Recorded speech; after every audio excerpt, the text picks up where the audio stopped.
5 years after the COVID-19 pandemic, millions of Americans are suffering from long COVID. It's such a mysterious disease, and that number includes one mom in the suburbs who was forced to quit her job because of it.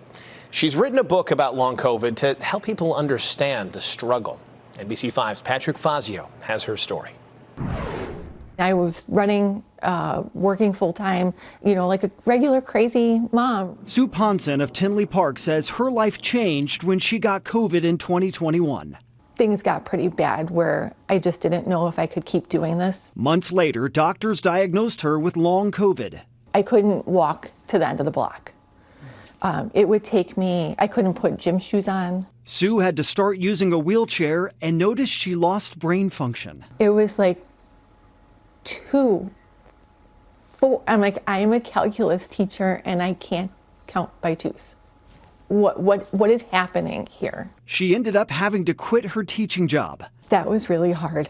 To focus on physical therapy and speech therapy.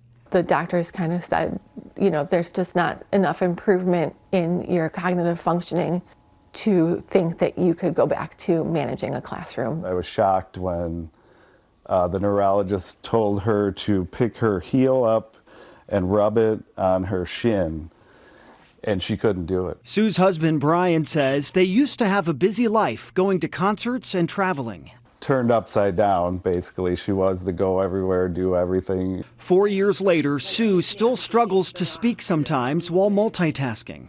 I still can't totally do it with my left hand. The 50-year-old is dependent on her family now since it can be hard to concentrate or drive. You start to question your worth. You start to question, are you too much of a burden on people? Sue's family encouraged her to write a book about her battle with long COVID. The more people that can come forward and talk about it, the more help we can hopefully eventually get. A lot of people are like, I'm not alone. Brian says his wife's book has given hope to others with long COVID, including himself. He has a mild form of it, still struggling with smell years after having COVID.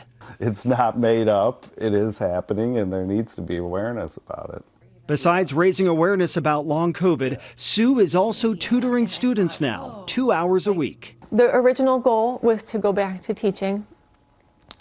That is not the goal anymore. The goal is just to be able to maintain 2 hours. Compared to 2 years ago, we would have never even thought that she could leave the house. So there is hope. Patrick Fazio, NBC5 News. Still not many answers there. Our thanks to Patrick. What a story.